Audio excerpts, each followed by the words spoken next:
I play the part of Jamie Sullivan, who's kind of the plain Jane in town, not concerned with the typical things that a regular 17-year-old would be. I wouldn't say she's enlightened, but she's not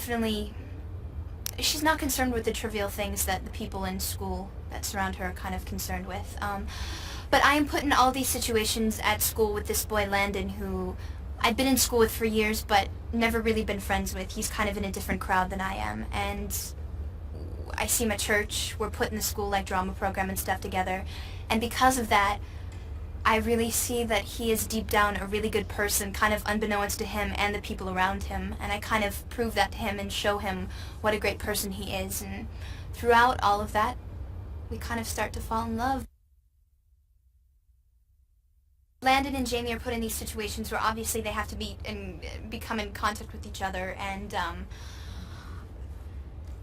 I think Jamie does see the good in Landon at first and is kind of sketchy a little bit because she's seen him at school. She's never been friends with him. She sees the type of person that he portrays himself to be and the type of people he hangs out with, so I think she's a little bit uneasy at first about becoming such fast friends with him.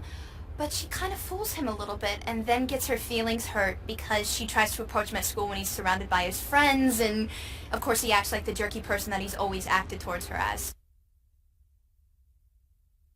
Just about everybody's opposed to Landon going with Jamie. All of his friends, obviously. Dude, what's up with that? She's the daughter of the minister. She's the outcast at school. Nobody talks to her. She talks to nobody. She's not involved in any of the things that we like to do.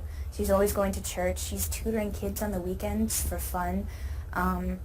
So definitely all of his friends, and I think even his mother at one point, just because she knows what type of person Landon is and who his friends are and who he's hanging out with and what he's doing on the weekends, and just doesn't want her son to be involved with, you know, the town, I guess, church kid.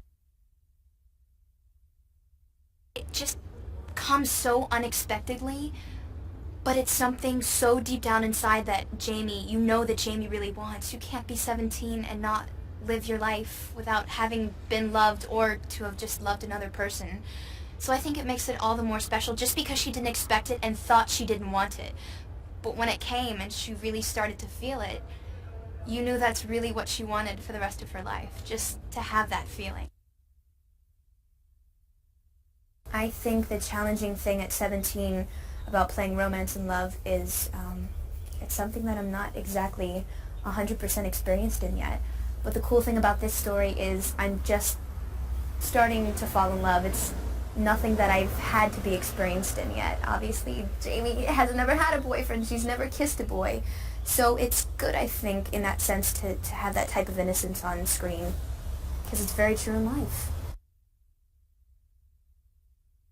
The great thing about this film that I think will excite audiences is it's not a typical teen movie. I think this is a wonderful movie for you to go see with your parents, especially moms. There are so many adults out there who have read this book and who've fallen in love with this book.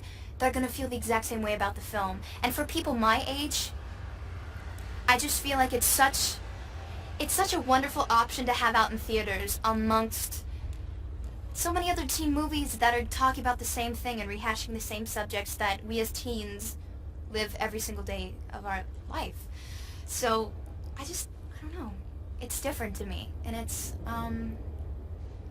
wonderful. It's something that you're actually going to walk out of the theater having felt something and maybe learned something.